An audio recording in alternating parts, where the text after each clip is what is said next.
Manifest करते हैं, नई संकल्पनाएं पैदा करते हैं। लेकिन ज्योतिष शास्त्र में ये बताया गया है कि आपकी राशि के अनुसार आपके इस साल में कौन कौन से ग्रहों का गोचर होगा। जो नाम आपका ब्रह्मांड ने, यूनिवर्स ने आपको दिया है, अगर आप उसके विपरीत जा रहे हैं तो आपके जीवन में विपरीतताएं आपको देखनी पड़ेंगी। मेष राशि का स्वामी मंगल है।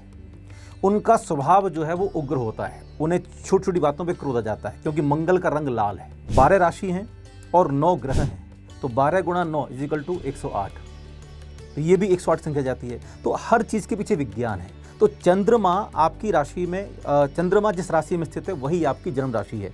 इसके बाद हम देखते हैं कि जन्म का नक्षत्र कौन सा है। तो जन्म के नक्षत्र के किस चरण में आपका जन्म हुआ है, उसी से ही आपका नाम का अक्षर निकलता है। अगर वो नाम का अक्षर अगर आपके साथ में सपोर्ट करेगा तो आपका जीवन स्वस्थ बनेगा, सुखी बनेगा, समझशाली बनेगा। जनरली होता ये है कि लोग नाम कुछ भी रख लेते हैं, जन्म कुंडली में कुछ और नाम निकला हुआ है।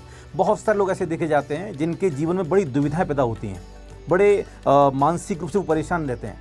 होता क्या है कि जिनका नाम निकला सिंह राशि से और नाम उन्होंने रख लिया कुंभ राशि का।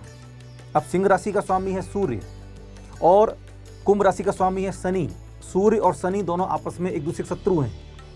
अब आपकी जन्म कुंडली बेसिकली है क्या?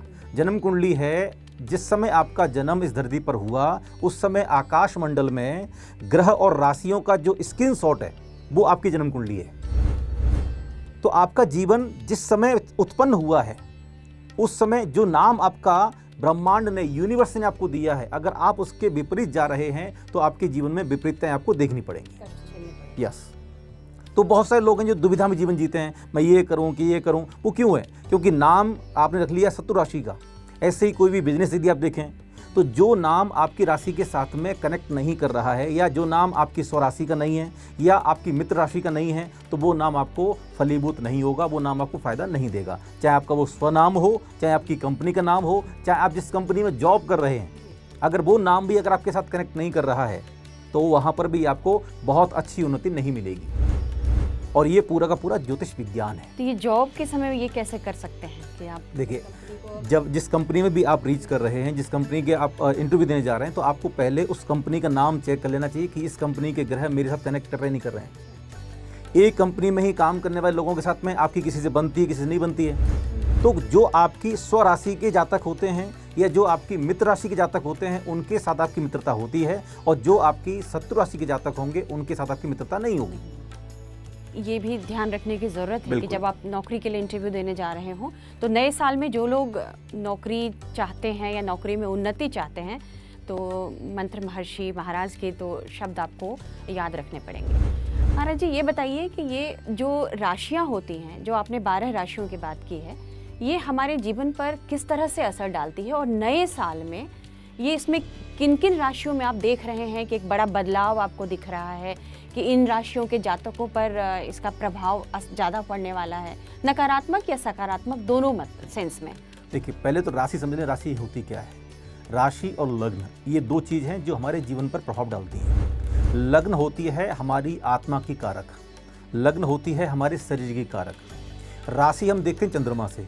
चंद्रमा हमारे मन का कारक होता है। चंद्रमा हमारे जीवन में माता का कारक होता है जिससे हमें जन्म मिलता है। चंद्रमा पृथ्वी है, चंद्रमा हमारी माँ है, चंद्रमा हमारा मन है। तो हम अपने मन के साथ कैसे जीवन जीते हैं, यानी कि हमारे मन में जो विचार होते हैं वो पॉजिटिव हैं या नेगेटिव हैं, वैसा ही हमारा जीवन बनता चला जाता है। मन में उठने वाले विचार से हमारा व्यवहार बनता है और व्यवहार से हमारा जीवन निर्धारित होता है। तो ज्योतिष शास्त्र में 12 राशियाँ हैं। एक एक राशि के बारे में यदि हम चिंतन करेंगे कि इस राशि के बारे में, तो सबसे पहली राशि है मेष राशि। मेष राशि का स्वामी मंगल है। उनका स्वभाव जो है वो उग्र होता है, उन्हें छोटी छोटी बातों पे क्रोध आ जाता है, क्योंकि मंगल का रंग लाल है। मंगल जो है वो पराक्रम को प्रकट करने वाला ग्रह है, आपके पुरुषार्थ को प्रकट करने वाला ग्रह है। तो यदि आपकी राशि मेष है, जन्म के समय में चंद्रमा यदि 1 नंबर वहाँ पर लिखा हुआ है तो आपकी राशि मेष है।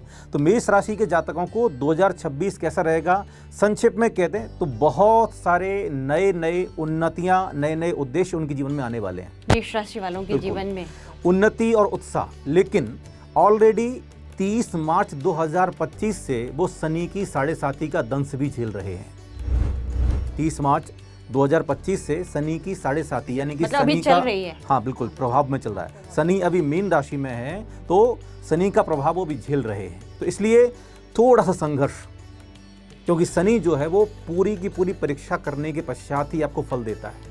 शनि संघर्ष कराता है, शनि आपकी परीक्षा लेता है कि आप उस सफलता के पात्र हैं कि नहीं।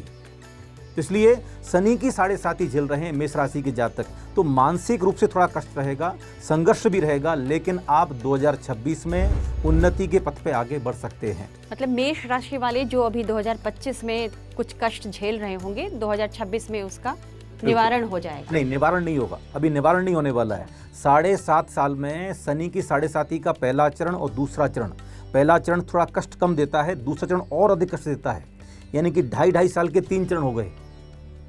तो अभी पहला चरण चल रहा है 2.5 साल का, लेकिन अभी शनि वक्री की अवस्था में आएंगे तो थोड़ा सा राहत मिल सकती है। तो उसके लिए अगर आप उपाय करते हैं, आपको सबसे पहले तो अपनी राशि के इष्ट मंत्र की साधना करनी है। आपकी राशि का इष्ट मंत्र है ओम ह्रीम नमो सिद्धाणम, ये जैन धर्म के हिसाब से मेष राशि का। आप लाल रंग की माला से जाप करें प्रातःकाल की वेला में। वैदिक परंपरा के हिसाब से आपको उपासना करनी चाहिए हनुमान जी की, क्योंकि मेष राशि के जो इष्ट देव है वो हनुमान जी हैं। तो आप प्रत्येक मंगलवार के दिन जाकर के आप हनुमान जी के सामने जाकर के अपनी प्रार्थना रखें, या उनके ऊपर जो सिंधु चढ़ाया जाता है वो सिंधु चढ़ाएं। मंगलवार के दिन मीठा बांटें और हनुमान जी का ध्यान करें। तो हनुमान जी का मंत्र है ओम हन हनुमते नमः। शनि की 7.5 का दुष्प्रभाव जो आपके ऊपर पड़ रहा है उससे भी आप बचेंगे अगर आप अपनी राशि के इष्ट मंत्र की साधना करते हैं। एक और अच्छा उपाय है कि आपको शनि की 7.5 के दुष्प्रभाव से बचने के लिए एक 7 मुखी रुद्राक्ष के 3 दाने या 12 दाने प्रतिष्ठित करवा करके धारण कर लेना चाहिए। इससे आपका जो ऑरा है वो सिक्योर होगा और आपके ऊपर लोगों की बुरी नज़र का या बुरी हाय का असर नहीं होगा।